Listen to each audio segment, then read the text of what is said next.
It's such an honor and thrill to be here today. Congrats to the DePaul University Jarvis College class of 2026.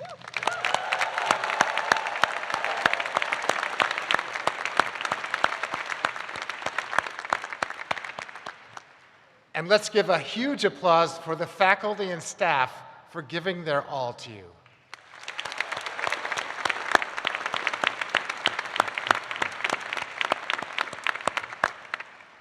I must confess, this is my first college graduation ceremony.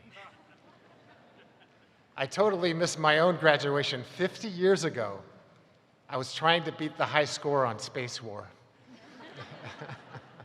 I'm still working on it. First, I'd like to talk about some lessons I've learned in life.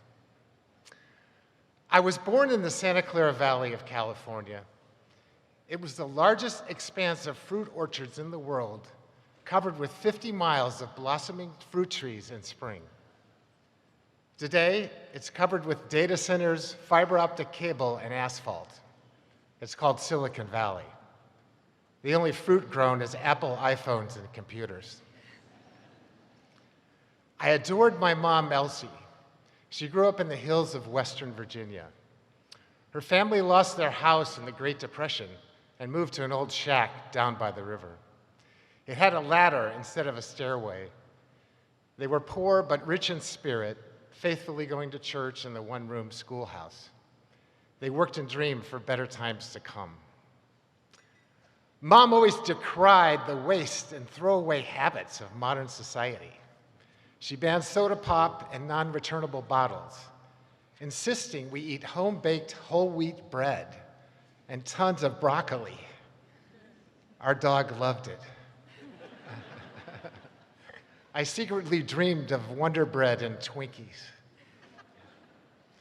Mom was also my favorite theologian, forever warning us against worshiping the almighty dollar at the church of me, myself, and I. You know, it might not be a bad idea to send Mom to Washington, D.C.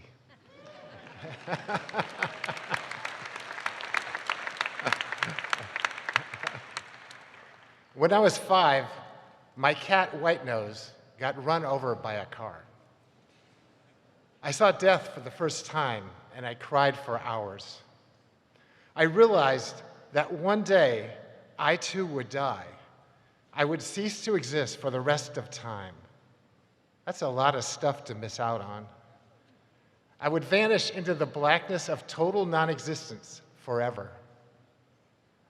I vowed never to let this happen to me. I would find a way to live forever. The lesson, like we say in Chicago, make no small plans. When I was 6, I joined my friend's shoplifting gang.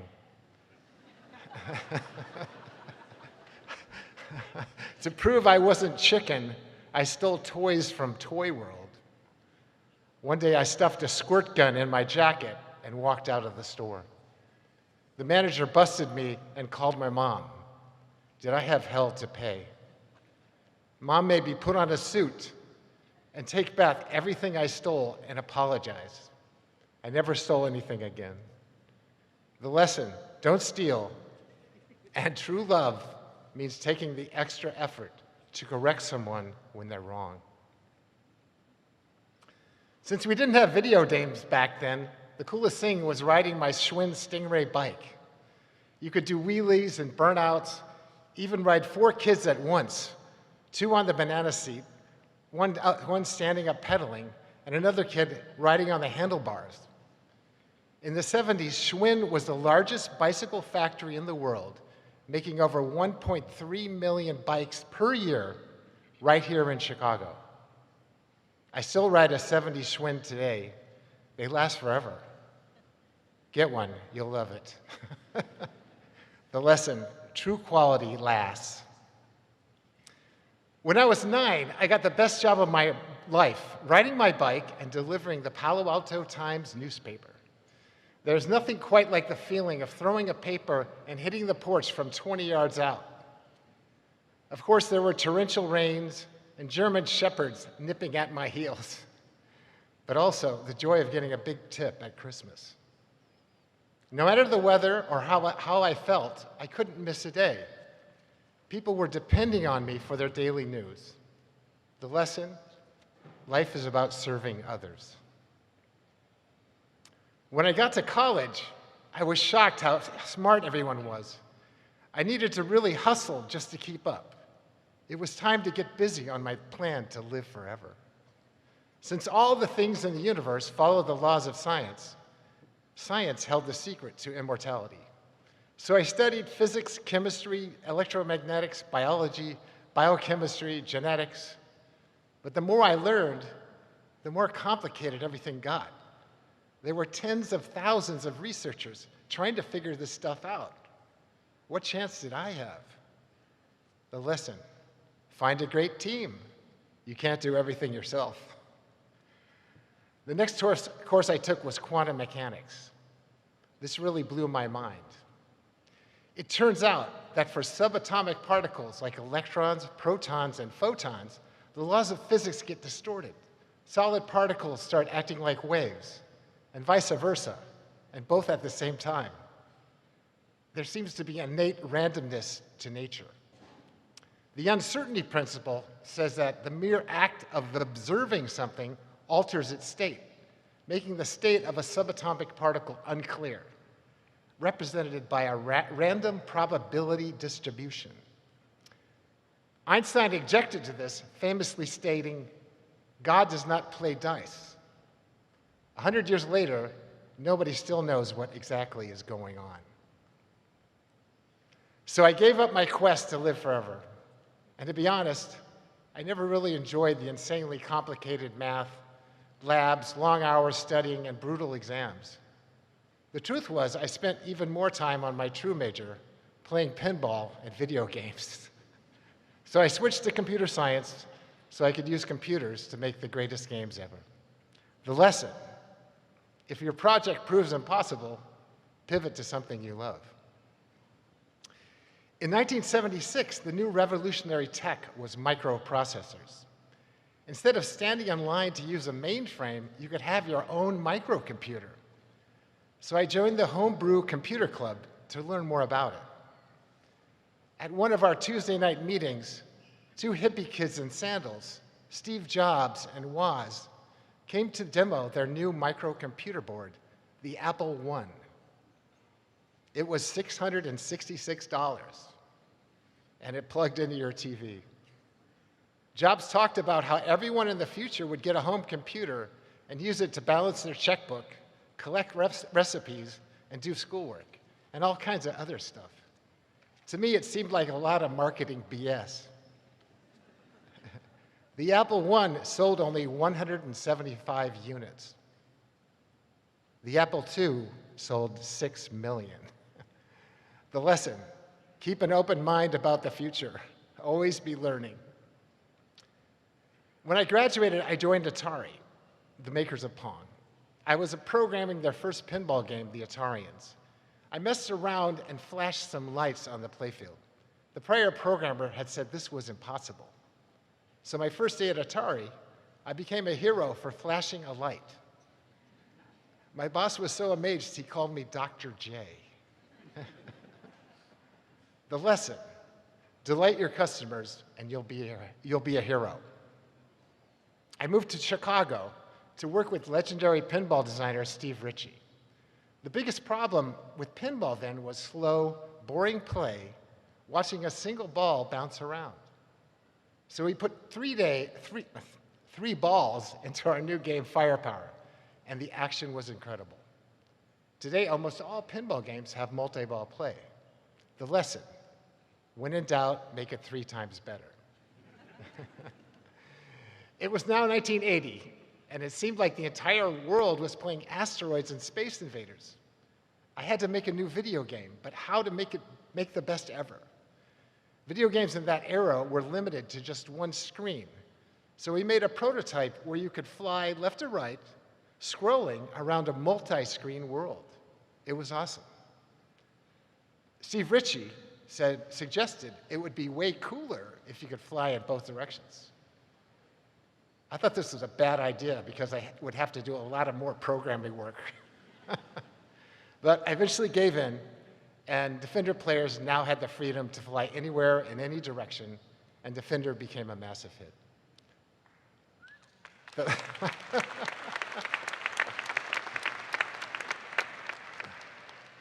The lesson, the best ideas from everyone are far better than your own best ideas. By 1981, computer tech was rapidly advancing. Computers were doubling in power every year. At that rate, by 2084, computers would be a trillion times more powerful. It seemed inevitable that AI robots would eventually rule the world. My video game Robotron 2084 was born. The Robotrons and their spawn come for you from all sides, all at once, all the time, trying to convert you into a mindless prog. To save humanity, you're armed with some really cool dual joysticks. The Robotron's battle cry was, "The humans are inefficient and therefore must be destroyed." Cool. Now it's 2026, and it looks like the 2084 timeline has been sped up. But I must object to the inefficiency part. According to Google Gemini, a human brain runs on just 12 to 20 watts, where the equivalent AI neural network brain data center would require 1 million times that power. Cool. Plus, the total cost to train such a human brain equivalent AI is estimated at $10 to $50 billion. In comparison, a DePaul education is truly a bargain.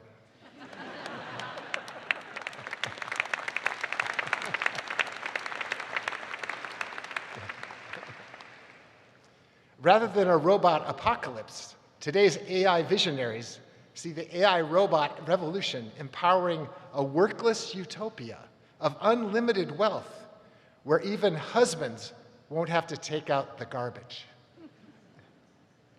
And don't get me going about the Amazon boxes and all that Starbucks crap. Can't we just make our own damn coffee?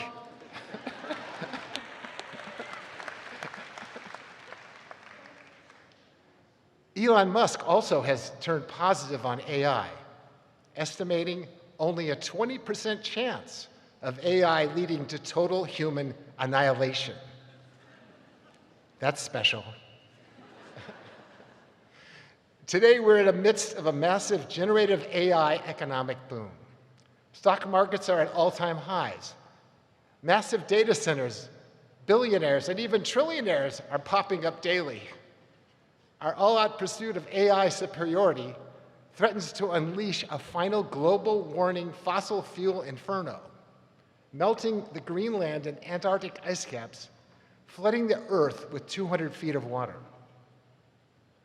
Are we selling our planet to an AI god for the almighty dollar?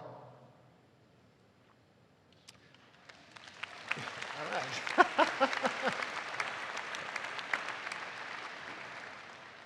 Solar-powered orbiting data centers could help cool the Earth, but Musk sees the ultimate solution in mass migration to Mars and beyond, trading our beautiful, life-giving planet for the frozen dead vacuum of outer space.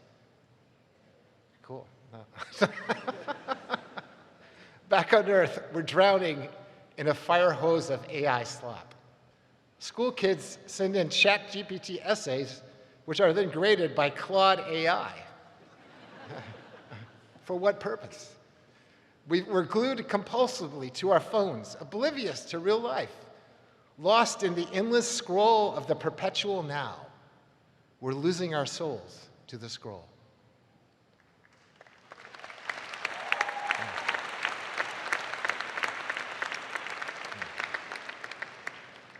What's increasingly scarce and valued is authentic human touch, human authorship, intention, human caring, love.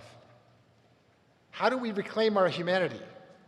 First, it's our responsibility to properly regulate AI to ensure it's used for good.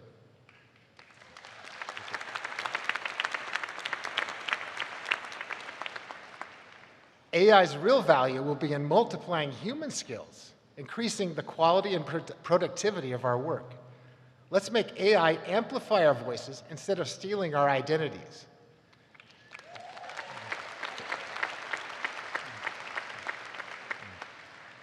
Using AI to reflect on our own unique perspectives and personal experience. I'm especially excited about AI's ability to empower small teams, putting unprecedented information, resources, expert advice, and tools at our fingertips. Almost every great innovation was created by a small team. What's your small team going to do?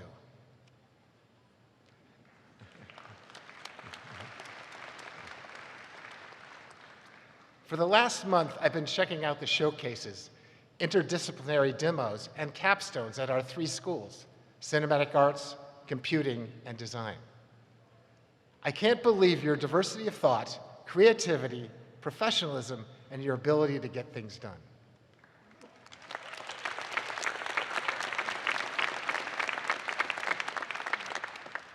It's such a joy to be able to touch, see, and feel the human reality of bringing your passion projects to life. Congrats to the class of 2026. Well done.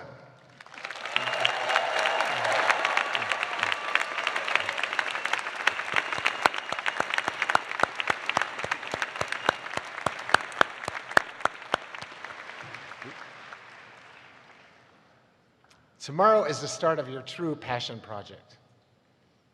Each new day, make the new you the best you can be.